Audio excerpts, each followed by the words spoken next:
Good morning. Today is Sunday, April 7th, 2024. My name is Jillian Major, and I'm a Sunday school teacher here at First Congregational Church, United Church of Christ in Muskegon, Michigan.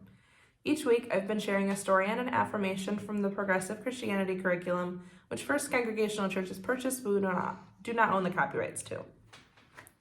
Our lesson this week is filling our minds with goodness, and our affirmation is as follows. I choose to fill my heart and mind with goodness. The story today is called John Muir in the Mountains. When John Muir was a young boy in Scotland, he would explore the ruins of 1,000-year-old castles with his friends.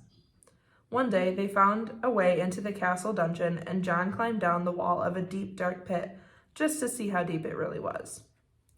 For the rest of his life, John loved to climb up. He loved sunny, open air, and he loved mountains. He moved to America and eventually traveled around the world, seeing all kinds of wild places. Everywhere he went, people were inspired by the way he looked at the world. To John, everything about the natural world was beautiful, and he was happy in it. It was 2 o'clock in the morning, and John decided to hike up Mount Shasta. He trudged through snow that was up to his armpits, but the sights and smell of the mountain energized him, and he didn't feel tired. He spent the day in the glory of the mountaintop and found a sheltered place behind some rocks to spend the night. In the morning, John knew a storm was coming, so he gathered some firewood and watched from his secure spot. The storm lasted about a week, and John was glad to be in it, to see the snow dance and hear the trees sing songs in the wind.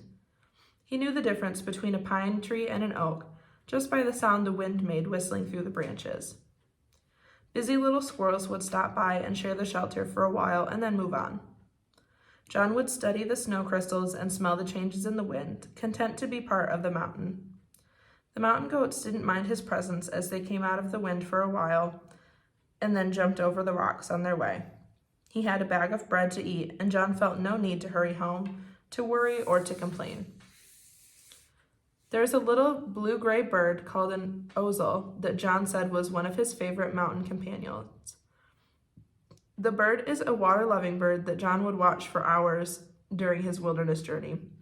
The owzel dives into rushing mountain streams and swims down to the ice-cold water for food.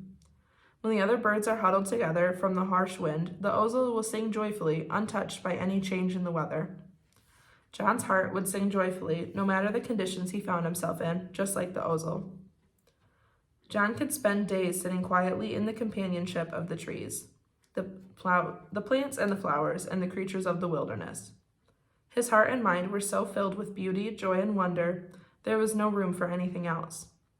He said the same power and energy flowed through everything in the universe, and so everything we see is connected to everything we can't see.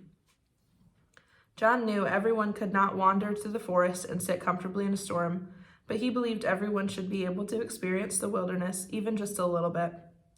He knew it would uplift their minds and gladden their hearts. He said, "The sun shines not on us, but in us. The rivers flow not past, but through us." So John spent a great deal of his time sharing what he knew about the natural world and helping people to understand how important it is to keep some wilderness areas wild for many years to come. John's ability to see beauty everywhere inspired many people, including the American president, Teddy Roosevelt.